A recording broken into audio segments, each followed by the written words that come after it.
Buenos días, ¿se escucha bien?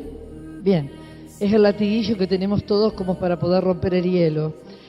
Perdón que me haya sentado antes, pero tenía miedo de subir la escalera. Entonces, harto sincera como para comenzar a diagramar una instancia distinta de lo que significa patrimonio.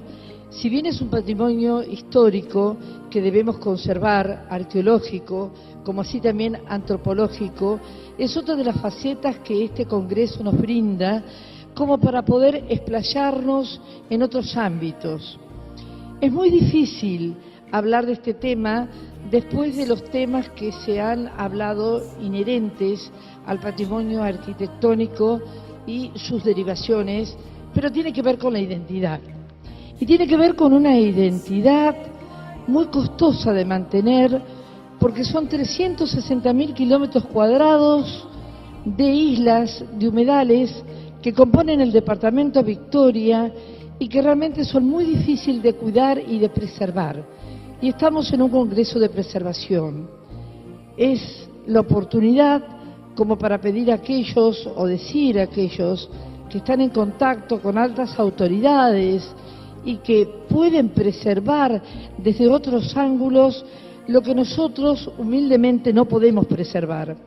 Vienen grandes universidades a hacer tesinas, a hacer recepción de tiestos, de materiales, de todo aquello que es parte de la cultura chanatimbú, de alfarería gruesa o cultura de campanas, a la cual yo me voy a referir porque es el patrimonio que da origen a lo que es hoy Victoria. Estamos hablando de 9 siglos antes de la conquista, es decir, 900 años. Y es difícil de ubicarnos si no lo visualizamos, o sea que agradezco a aquellos que colaboraron conmigo como para poder, también a la Dirección de Cultura que colaboró profundamente conmigo, la planificación, la secretaria de planificación, la municipalidad, pero sobre todo la Dirección de Cultura porque estamos reviviendo algo que había estado desfalleciente durante muchos años. Y esto yo lo debo decir. Lo debo decir en honor a la verdad porque hay políticas culturales que son propensas a mantener todo lo que significa el patrimonio, la identidad, el pensamiento, la idiosincrasia, el ser y aquello que no debe ser olvidado. Entonces, antes de comenzar, debo decirles que esta cultura no es solo una cultura que abarca Entre Ríos, es una cultura que abarca también parte de Uruguay, es una cultura que tiene que ver o tiene relación con grupos amazónidos, también llamados grupos arawak o mepenes. Es una cultura que también está relacionada con grupos andinos. Es una cultura que a pesar de su primitivez, entre comillas, está relacionada con grupos premayas. Es una cultura que nos vamos a ir hasta el Asia para poder entender cómo en el litoral tardío, en estos comienzos que yo ya cronológicamente he ubicado, hemos podido consolidar esta cultura solo de terracota.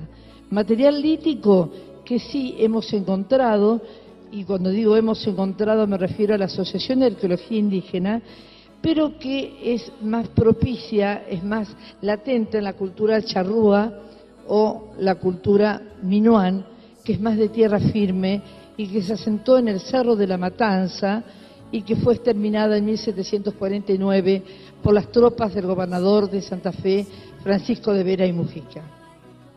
Decía esto como para diferenciar, porque historiográficamente hay muchas definiciones que ubican a estas tres culturas en forma conjunta cuando están diferenciadas, a pesar de que pertenecen a la misma familia, como también los plásticos ribereños paranaenses.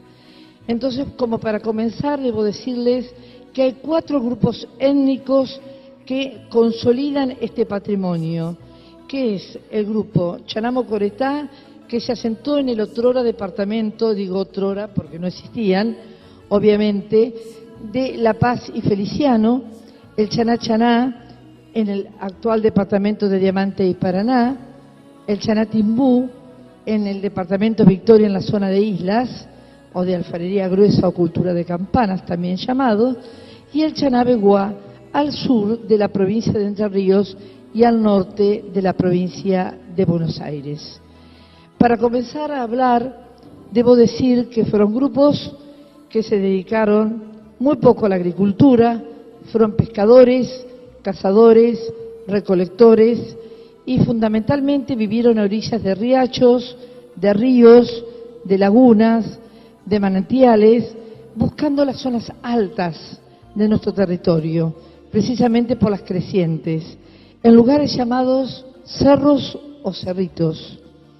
Y la zona donde enterraban son la zona de los túmulos, que muchas veces hemos encontrado en recolección de superficie, sea en el mismo cerro o cerrito el túmulo, sea el túmulo ubicado en otro cerro.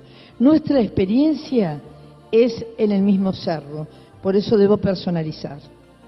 Entonces, sí, adelante. Encontramos acá un cráneo que presenta características muy disímiles a los cráneos de la época.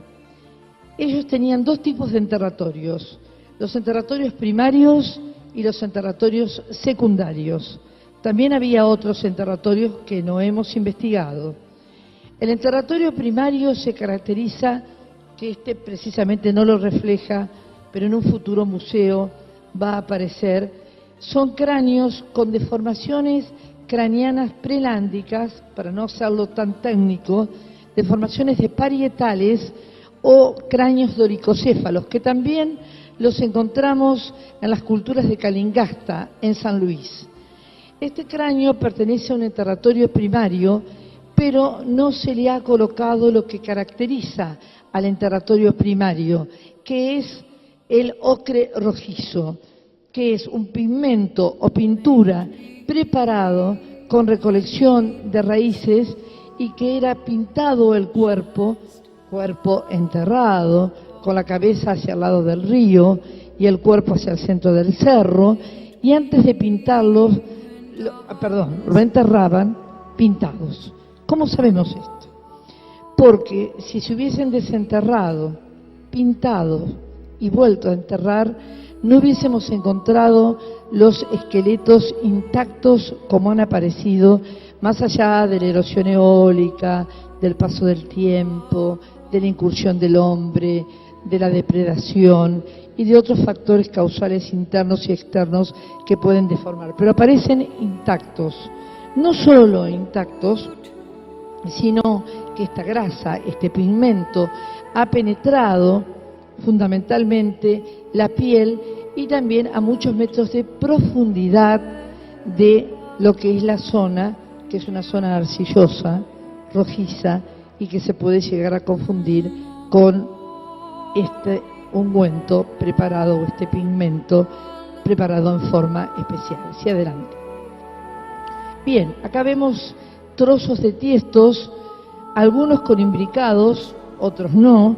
Imbricados son guardas geométricas, trato de hacerlo lo menos técnico posible, que según Lázaro Fleury, Antonio Serrano, Res González, Olimpia Righetti y muchos autores, sobre todo Ibarra Grasso y Gasparí, coinciden que no solamente reflejan la lengua de aquel que la habló, valga la redundancia, sino también una simbología y una semiótica que tiene que ver con su lenguaje.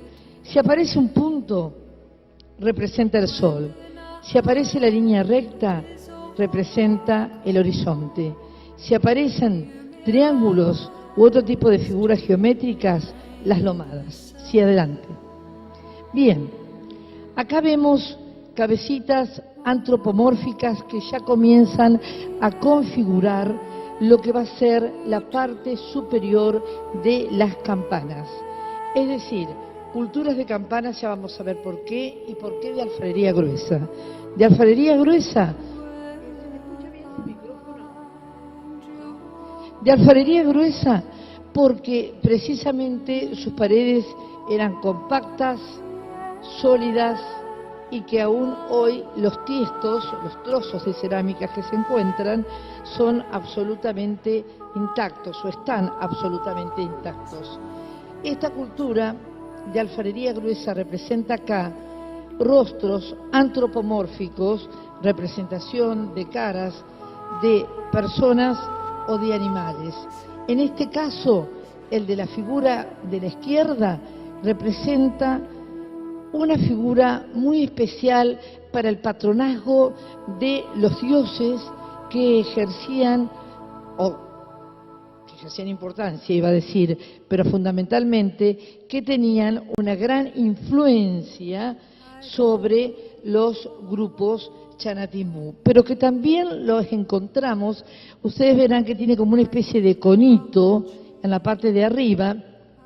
Ese conito también los encontramos en los grupos guaycurúes y en los grupos payaguáes. Yo, para que vayan viendo la relación, los payaguáes en Paraguay, los guaycurúes en la zona chaco-santiagueña, y reflejan un estamento o reflejan una profundidad de la organización jerárquica que ellos concebían. No así tanto en nuestra cultura de mariscadores, pescadores, recolectores, que había un personaje de la tribu que podía ser o no un chamán, un conductor, pero que no era el jefe máximo principesco o teocrático que podemos encontrar en otros grupos.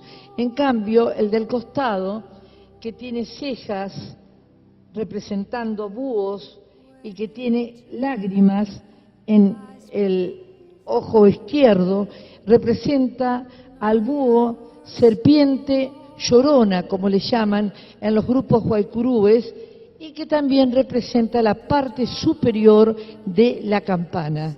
Ya vamos a ver que la campana compone de varias partes, siendo zoomórfica o siendo antropomórfica, y hay toda una configuración simbólica de lo que se va representando. Sí, adelante.